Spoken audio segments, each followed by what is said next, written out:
Welcome to on the royal highway. एक बार फिर मैं आपके सामने एक टॉपिक को लेकर आया हूं। हम जब घर से निकलते हैं गाड़ी लेके, तो गाड़ी पे बैठने से पहले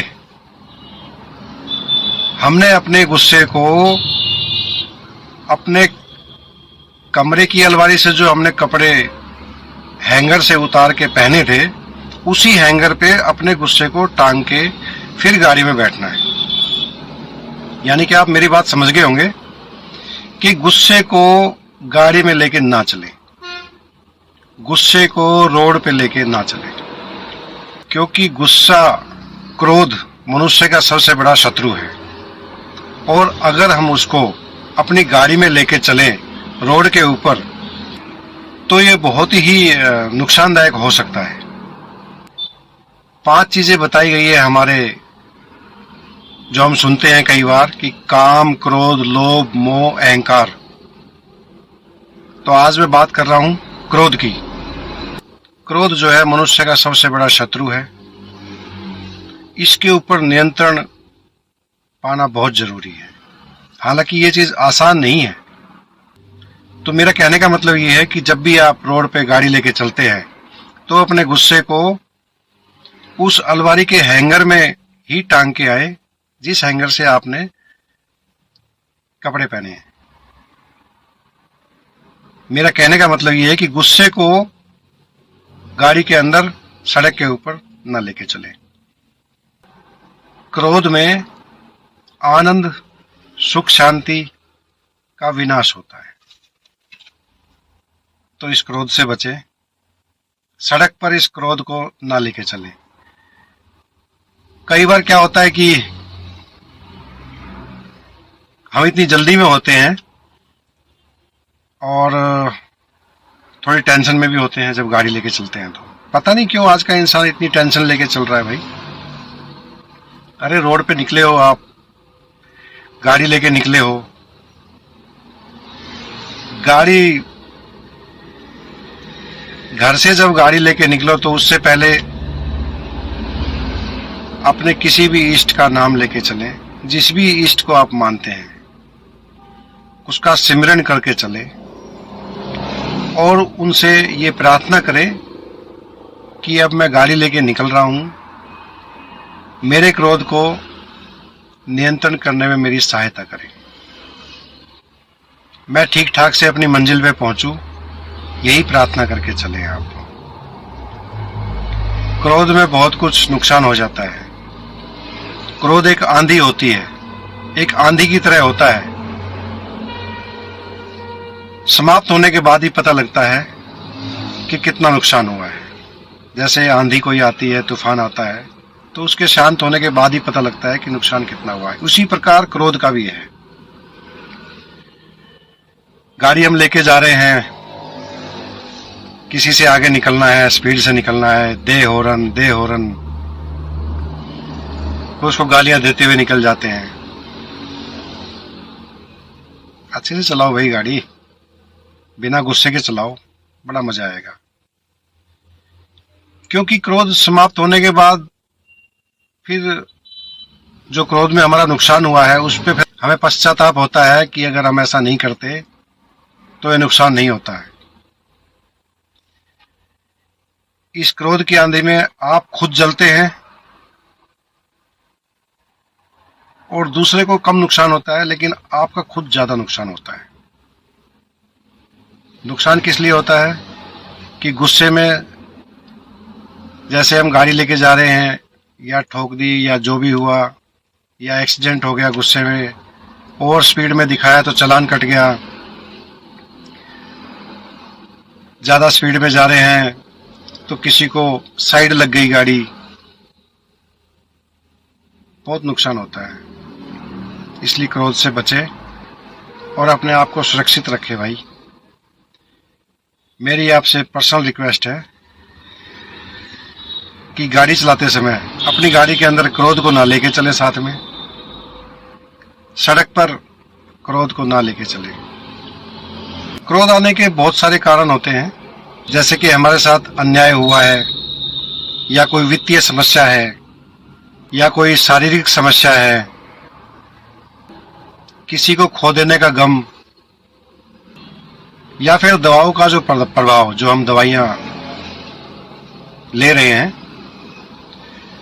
जैसे हम बीमार हैं और दवाइयाँ ले रहे हैं तो उन दवाइयों का भी प्रभाव पड़ता है। या फिर आप जहाँ नौकरी कर रहे हैं वहाँ पर आपको गंभीरता से कोई ले नहीं रहा, उससे भी मन चिड़चिड़ा सा हो जाता है, गुस्से में रहता है आदमी। शराब या नशीले पदार्थों का सेवन भी गुस्से का प्रमुख कारण होता है। बीते हुए सुख को याद करके परेशान होना, ये भी एक क्रोध का कारण होता है। उसमें घरेलू हिंसा और पारिवारिक झगड़े, ये सब मिक्स जो खिचड़ी पकती है ना हमारे दिमाग के अंदर, इन सबसे गुस्से का आना बहुत ही स्वाभाविक है, क्रोध का आना बहुत स्वाभाविक है। लेकिन अगर हम ठंडे दिमाग से सोचें, देखें, तो इस गुस्से पर नियंत्रण किया जा सकता है। हम खुद ही कर पाएंगे और कोई दूसरा नहीं कर पाएगा। हमें खुद ही गुस्से पर नियंत्रण करना पड़ेगा। गुस्से में मारपीट, झगड़े, रास्ते में हम जा रहे हैं, गाड़ी के अंदर किसी के साथ कहासुनी हो जाना, मारपीट, झगड़ा, पुलिस केस, अदालत, जेल, किसे फर्क पड़ेगा? ये फर्क पड़ेगा सिर्फ आपको और आपके परिवार को। किस कारण से? सिर्फ एक क्रोध के कारण से। 5-7 सेकंड का ही वो होता है क्रोध का मुख्य जो है प्रभाव, जो है उसी के अंदर हमें जो है बिल्कुल पेशेंस रख के और अपने आप को सुरक्षित रखते हुए गाड़ी रोड पे चलानी है। गुस्से से बचने का उपाय भी मैं बता देता हूं। अगर आप इसे फॉलो करते हैं तो आपका 50% गुस्सा खत्म हो जाएगा। जैसे कि अपने खान पान के अंदर शाकाहार इस्तेमाल करें। शाकाहारी खाना हमारे तो दिमाग को शांत करने में मदद करता है भाई। जब कभी भी आपको गुस्सा आए तो आप गहरी गहरी सांस लें। गहरी गहरी सांस लेंगे 3 से 4 मिनट, तो आपका गुस्सा काफी हद तक कंट्रोल में आ जाएगा। जैसे किसी के ऊपर आप गाड़ी चलते समय जैसे किसी ने ओवरटेक कर दिया या पीछे साइड मार के निकल गया वो आगे, आपको थोड़ी सी खरोंच लगी, आपकी गाड़ी को थोड़ी खरोंच लगी, तो गाड़ी साइड में लगाएं। ठीक है, उसको हमसे ज्यादा जल्दी होगी इसलिए वो निकला है, पता नहीं किस मुसीबत में होगा बेचारा। आप साइड में गाड़ी लगाएं। अगर आपको गुस्सा आ रहा है तो उसका पीछा ना करें, आप गाड़ी साइड में लगाएं और एक लंबी लंबी सांसें लें, करीब 3 से 4 मिनट। चलो छोड़ो, 2 मिनट ही ले लो आप। 2 मिनट लंबी लंबी सांस लें। काफी हद तक आप देखेंगे कि आपका गुस्सा कंट्रोल में आ गया है। पीने में आप नारियल पानी लें। नारियल पानी जो है उसकी तासीर ठंडी होती है, तो नारियल पानी आप पिए। रोड पे या हाईवेज पे आपको काफी नारियल पानी बेचने वाले मिल जाएंगे। खाने में हरी सलाद, हरी सब्जियां, ये इस्तेमाल करें। और हो सके तो खाना खा के थोड़ी देर टहलें शाम को और जल्दी सो जाएं। ये फोन के ऊपर हम घंटों लगे रहते हैं, उससे हमारी नींद पर बहुत ज्यादा प्रभाव पड़ता है। एक बार शुरू हो गए मोबाइल हाथ में लेके रात को देखने के लिए तो काफी टाइम निकल जाता है, हमें पता ही नहीं लगता। देखो, मैं मना नहीं कर रहा हूं, देखो, लेकिन लिमिट से। सोने का एक फिक्स टाइम आप बनाएं कि भाई 9 बजे हमने खाना खाया है और हम 10 बजे तक सो जाएंगे। उसमें आपको टहलना भी है, उस बीच आपको परिवार से बातें भी करनी है, उस बीच आपको सोशल मीडिया पे कुछ टाइम बिताना भी है। तो आप फिक्स टाइम कीजिए सोने का, हो सके तो 10 बजे तक जल्दी सो जाइए आप, रात को 10 बजे तक, क्योंकि सुबह उठ के फिर वही ऑफिस जाना है, वही भागदौड़ भरी जिंदगी। इसलिए नींद आप पूरी लें, गहरी नींद लें, अच्छी नींद लें, उससे भी आप क्रोध पर नियंत्रण पा सकते हैं। सुबह थोड़ा जल्दी उठें, प्राणायाम योगा बहुत अच्छी बात है, ये करना चाहिए।